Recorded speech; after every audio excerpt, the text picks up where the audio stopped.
Bueno, buenos días. No escuché, buenos días. Muy bien. Bueno, es un verdadero placer estar aquí en Cancún, en esta bellísima ciudad, y sobre todo estar celebrando el 45 aniversario de los Centros de Integración Juvenil. Y les voy a platicar un poquito de algo de reflexiones personales. De hecho, ya que me pongan las diapositivas, les voy a platicar acerca de, los temas que les voy a tocar el día de hoy es un poquito de reflexionar de un papel que jugué yo en el Centro de Integración Juvenil muy temprano en mi carrera profesional. Hablarles un poco acerca de la migración transnacional de los hispanos, específicamente mexicanos en Estados Unidos y en México. Les voy a dar algo de información con respecto a las últimas 2 décadas, probablemente 3 décadas, en el uso y abuso de sustancias en poblaciones hispanas, sobre todo de origen mexicano. Me voy a estar enfocando a las diferencias con respecto al lugar de nacimiento y también a la edad de arribo a Estados Unidos. Y finalmente, platicarles un poco acerca de la brecha de tratamiento y qué es eso. Y al final, si solamente creen que debemos de enfocarnos en el acceso a los tratamientos. Pero antes de empezar con el tema, ¿cuántos de ustedes, por favor, levanten la mano, tienen algún familiar en Estados Unidos?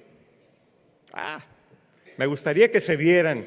Los de atrás están viendo a los de adelante, pero es increíble el número que tienen familia en Estados Unidos. Quiero decirles que me siento como en familia y me siento muy, muy agradecido por la muy amable invitación de acompañarlos el día de hoy.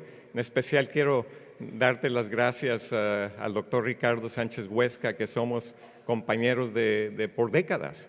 Y realmente me siento, y también a Carmen Fernández Cáceres y todo el equipo que han sido excelentes en esta excelente organización. Quiero decirles que me siento como en familia porque mi primer trabajo al recibir mi título de médico fue con el SIG, Guadalajara, en donde tuve la dicha y el honor realmente de cofundar en 1977, hace 37 años, la primera clínica de desintoxicación en México.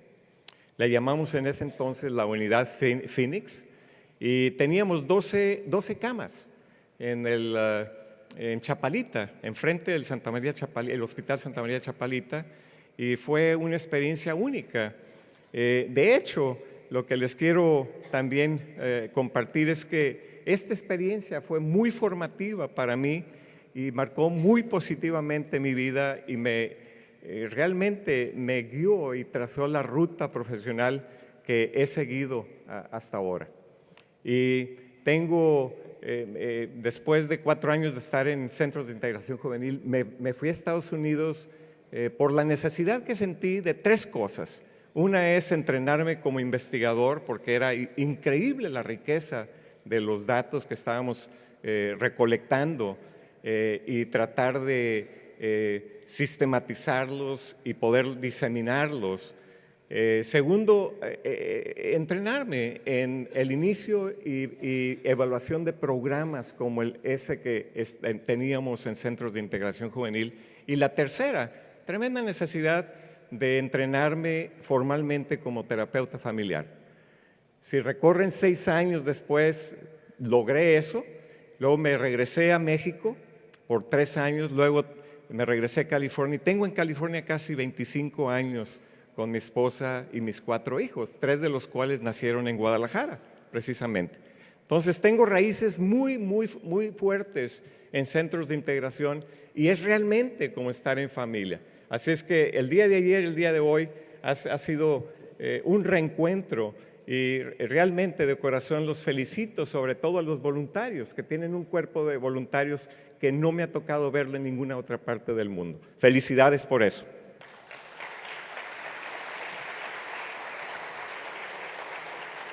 quiero poner un poco en contexto esto de la migración transnacional y desde la perspectiva de Estados Unidos compartirles algunas de las tendencias en la migración transnacional.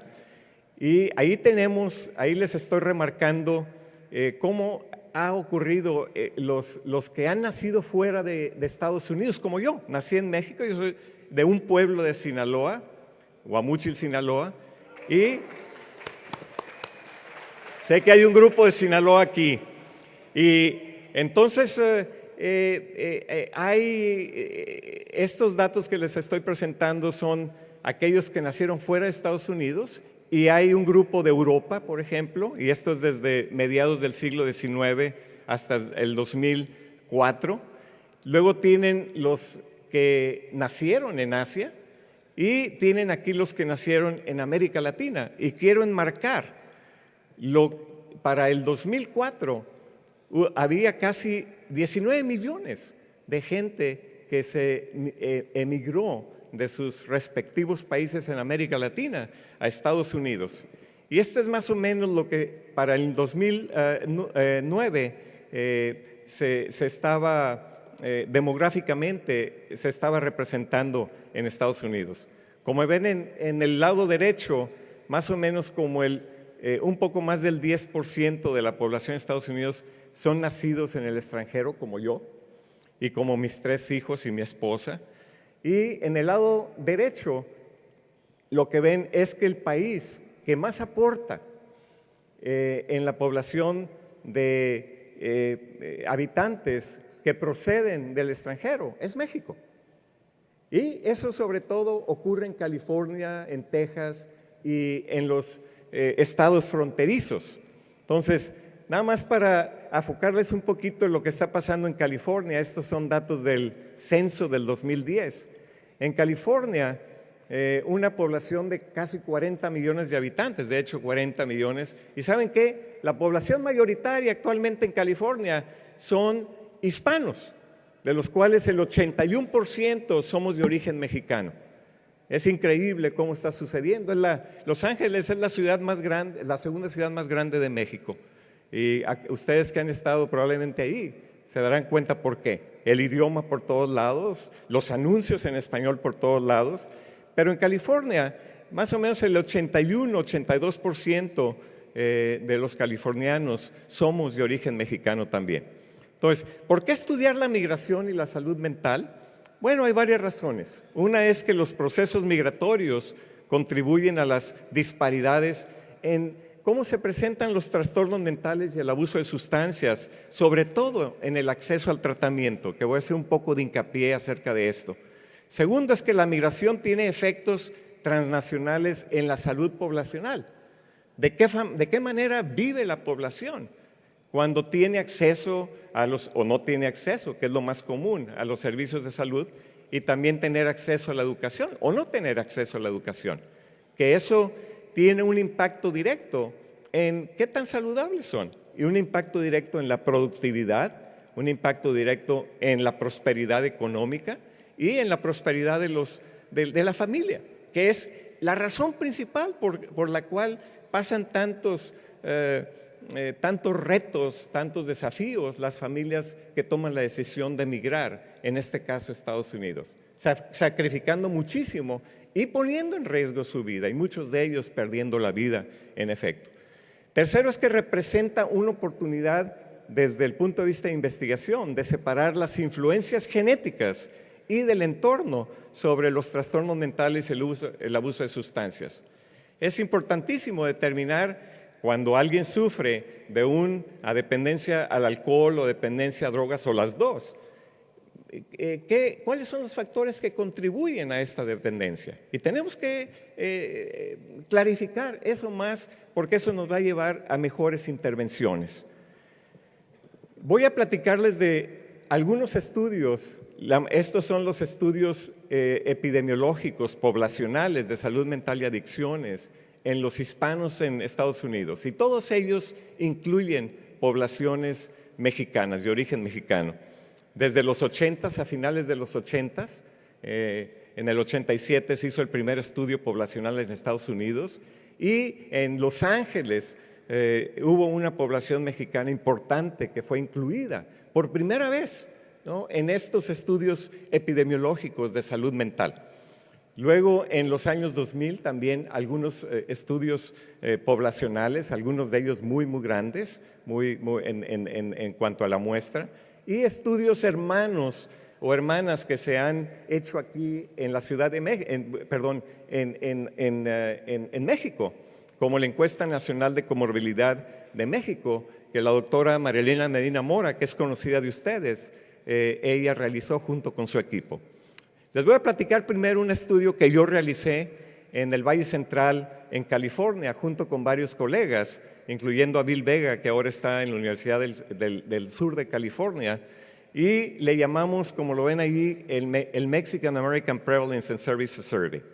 Y lo que quiero enfatizarles es que a su izquierda tienen las frecuencias, la prevalencia de vida de alcohol, y a la derecha la prevalencia de vida de drogas.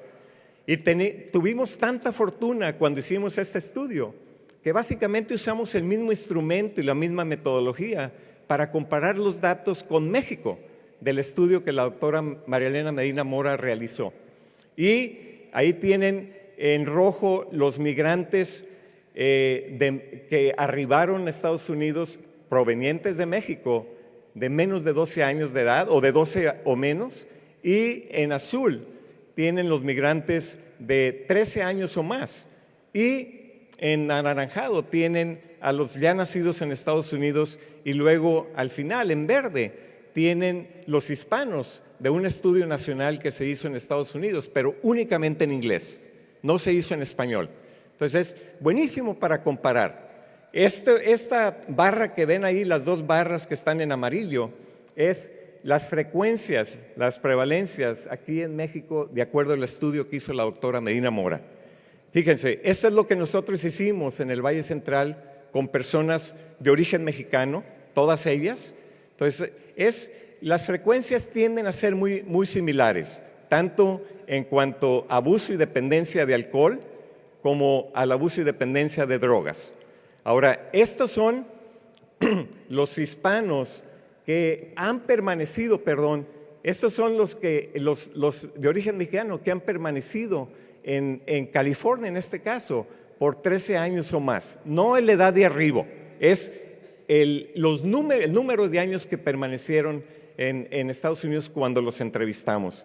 Finalmente, tenemos a los de origen mexicano que ya nacieron en Estados Unidos. Y quiero que se fijen las prevalencias increíbles.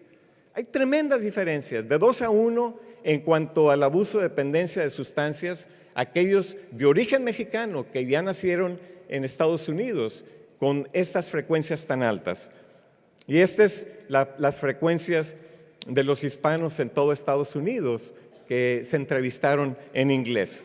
Entonces, lo que quiero enfatizar aquí es que desde que nosotros hicimos el estudio, se estableció, y de hecho ya teníamos indicaciones de que los mexicanos o de origen mexicano ya nacidos en Estados Unidos tenían y siguen teniendo frecuencias de 2 a 3 veces más que los migrantes que proceden de México.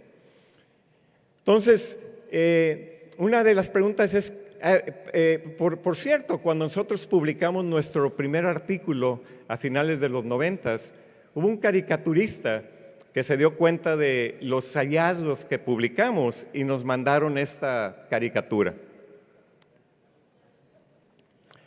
Él es cruzando la frontera y están estos emigrantes y que ven este anuncio que dice, o si entra a los Estados Unidos es peligroso para su salud. Quiero rápidamente también compartir con ustedes que este no es un hallazgo aislado. Este mismo hallazgo se ha presentado una y otra vez con estudios nacionales. Este estudio es un estudio nacional de prevalencias de vida del abuso de sustancias en hombres, tanto inmigrantes mexicanos como hombres de origen mexicano de Estados Unidos. Y quiero que se fijen, la gran diferencia entre los ya nacidos en Estados Unidos con los inmigrantes. Es básicamente de 2-1. ¿Okay? Y esto es en los hombres. Y esto es en las mujeres. En las mujeres es peor todavía. Por ejemplo, en el abuso de alcohol es casi 9-1. En el abuso dependencia al alcohol, ¿qué viene siendo? De 6-1. Entonces es mucho más pronunciado en mujeres que en hombres, pero este patrón, esta configuración continúa existiendo. Esto es un estudio que mi colega, la doctora Maggie Alegría, realizó en Estados Unidos. Y, de nuevo, quiero enfatizar que los de origen mexicano que ella entrevistó tanto en inglés como en español, los que nacieron en Estados Unidos tienen las prevalencias de vida del abuso de sustancias más altas, al igual que los inmigrantes, comparado con puertorriqueños, cubanos y otras personas de Centroamérica y Sudamérica sobre todo. Entonces, muchas gracias, ya les presenté los datos con respecto a las diferencias del lugar de nacimiento. Ahora les voy a presentar los datos a la edad de arribo. Hace una tremenda diferencia si alguien emigra a Estados Unidos como un niño, digamos de menos de 6 años, o si emigra a Estados Unidos a los 18 o más. Y tiene un impacto muy diferente en cómo se presentan se manifiestan trastornos como el abuso de sustancias. Entonces, lo que quiero aquí enfatizar, este es nuestro estudio, que tienen los hombres al lado izquierdo, en más o menos azulito, del lado derecho son las mujeres en anaranjado, y lo que quiero es la tremenda diferencia entre los hombres que ya nacieron en Estados Unidos de origen mexicano y del lado derecho los hombres que nacieron en México que tenían más de 15 a 24 años. Tremenda diferencia en cuanto a la prevalencia de vida de trastornos por uso de sustancias. Fíjense en las mujeres, es peor todavía. En las mujeres que llegan como adultas a Estados Unidos, habiendo nacido aquí en México, son prevalencias muy bajas, muy bajas. Entonces, quiero resaltar que hay una relación entre la edad de arribo y el riesgo del abuso de sustancias. Y lo que quiero ilustrar aquí es que si los inmigrantes arriban, por ejemplo, de 0 a 6 años de edad, la prevalencia es de 11.3, si llegan de 7 a 17 es la mitad, y si llegan de 18 más, es todavía más bajo. Entonces hace una tremenda diferencia. El último estudio que les quiero ilustrar es un estudio que tuvimos la dicha de poder combinar los datos tanto del Estudio Nacional de Comorbilidad que la doctora Medina Mora hizo aquí en México, como 2 estudios nacionales que se hicieron en Estados Unidos. Y le llamamos el estudio de la migración México-Estados Unidos y salud mental. Y en inglés estas son las siglas MUMMHS, que significan lo que ven en la parte superior. El objetivo principal de este estudio fue examinar la relación de la migración con la salud mental en la población transnacional de origen mexicano, y esto hacerlo en ambos lados de la frontera, tanto en México como en Estados Unidos. Y nos interesaba mucho determinar cuál era el efecto de la migración en los inmigrantes antes, durante y después de la inmigración.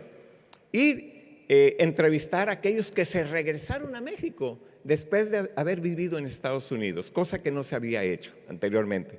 Y también el efecto de la migración en esa población que les conté, en la población en México. Y lo que quiero enfatizar aquí es que, lo que les ilustro, es que aquellos que tuvieron prevalencias de vida de abuso de sustancias más altas son los migrantes, aquellos que fueron a Estados Unidos.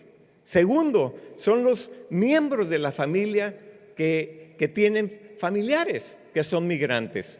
Es a todos ustedes que levantaron la mano, si tienen familia viviendo en Estados Unidos, van a tener un riesgo mayor en la prevalencia de vida en el abuso de sustancias. Y los que tienen prevalencias más bajas son los que no tienen migrantes en la familia. Lo último que les quiero ilustrar es que hay dos muestras, como les dije, la muestra de México a la izquierda, que son tres grupos que analizamos, aquellos migrantes que regresaron, habiendo vivido en Estados Unidos, regresaron a México, también los miembros de la familia que tenían migrantes, así como los que no tenían migrantes viviendo aquí en México. Los en verde son gente de aquí de México que fueron entrevistadas.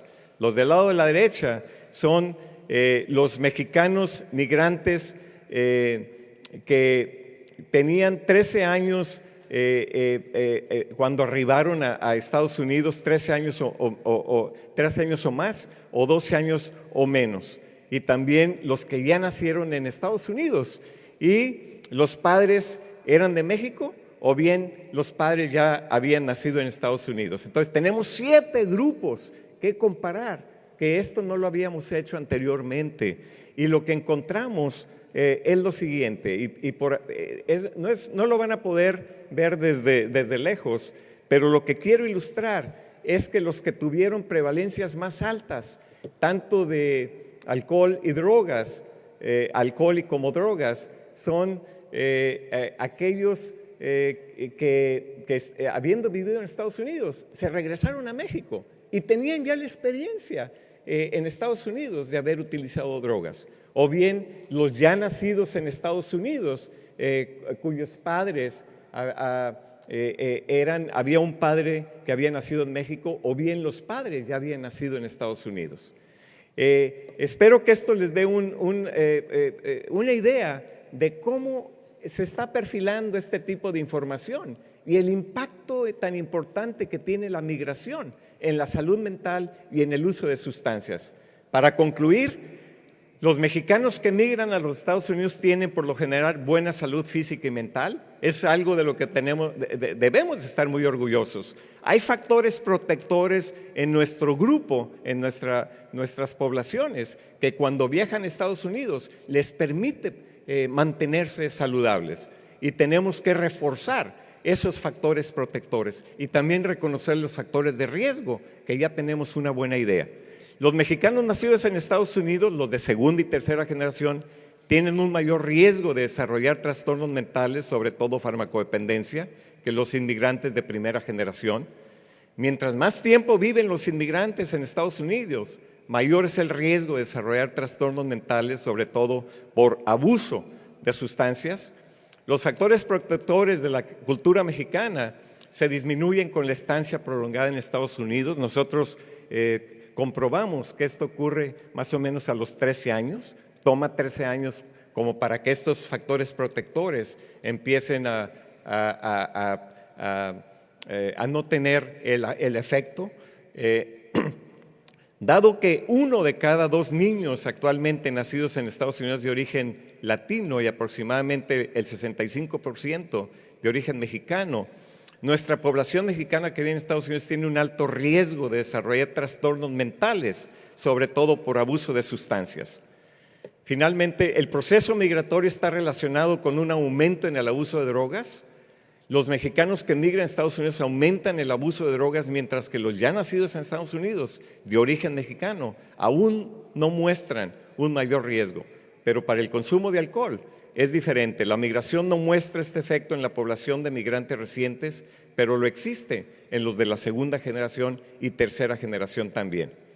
La gran mayoría de los migrantes con trastornos mentales y farmacodependencia no están recibiendo tratamiento, y esta es la gran noticia que les quiero decir. Podemos hablar acerca de las prevalencias de vida, pero realmente lo que debemos enfatizar es que aquellos que necesitan tratamiento no tienen acceso a tratamiento, sobre todo para el abuso de sustancias. Esta falta de tratamiento está asociada con desempleo y conduce a la falta de productividad y prosperidad económica, que es muy irónico porque nuestros compatriotas que nos migramos a Estados Unidos, el objetivo principal es mejorar la vida, es sacrificarse porque los hijos estudien y tener una mejor calidad de vida y una mejor prosperidad económica. Y esto no ocurre por el problema que se relaciona pues con el desarrollo de trastornos mentales y el uso de sustancias. La persistencia de la migración implica la necesidad de programas de promoción, prevención y tratamiento que sean permanentes, colaborativos y eficientes, y necesitamos la colaboración de los sectores público y privado a nivel local, regional, nacional y binacional. Es exactamente lo que están haciendo ustedes aquí y tenemos que hacerlo conjuntamente, no podemos hacerlo aisladamente. Ya muy rápidamente, esto de la brecha de tratamiento es de muchísima importancia y quisiera que cuando ustedes el día de hoy vayan a casa o se queden aquí en el hotel, piensen de que esta es la gran noticia, la brecha de tratamiento. Y nada más para ilustrarles, en Estados Unidos, el 70% de los hispanos que necesitan servicios no tienen servicios. Y esto es en México, solo un 17% de aquellos con un diagnóstico en 12 meses recibieron tratamiento. De los casos severos, solo el 33%, y de todos los casos, solo el 11% reciben un tratamiento adecuado. Y esto es peor para aquellos que sufren de farmacodependencia, tanto de abuso y dependencia de alcohol como a las drogas. El acceso a los servicios es peor todavía. Esto es lo que nosotros estudiamos en Fresno, California, que 1 de cada 3 de los nacidos en Estados Unidos utilizó servicios en los últimos 12 meses, 1 de cada 6 de los inmigrantes y menos de 1 de cada 10 de los trabajadores agrícolas que incluimos en nuestra muestra. Entonces, esta es la gran noticia con la que de nuevo quiero que se queden. Esta es la última diapositiva y lo que quiero recalcar es si basta el tener acceso a servicios cuando uno los necesita, ¿no? Es la gran pregunta y lo que les quiero decir es que no. Es muy importante y necesario, pero no es suficiente. Lo que les estoy ilustrando aquí es que si consideramos que una población tiene acceso completo a los mejores servicios de salud, únicamente eso contribuye el 10% para evitar la muerte prematura o para evitar que las personas realmente se enfermen de tal forma que envejezcan prematuramente. Ven, esa rueda, ese engranaje grandotote que ven ahí, son los comportamientos personales que capturan el 40% de evitar la muerte prematura. Entonces, me encantaría escuchar un debate aquí acerca de las determinantes sociales de la enfermedad.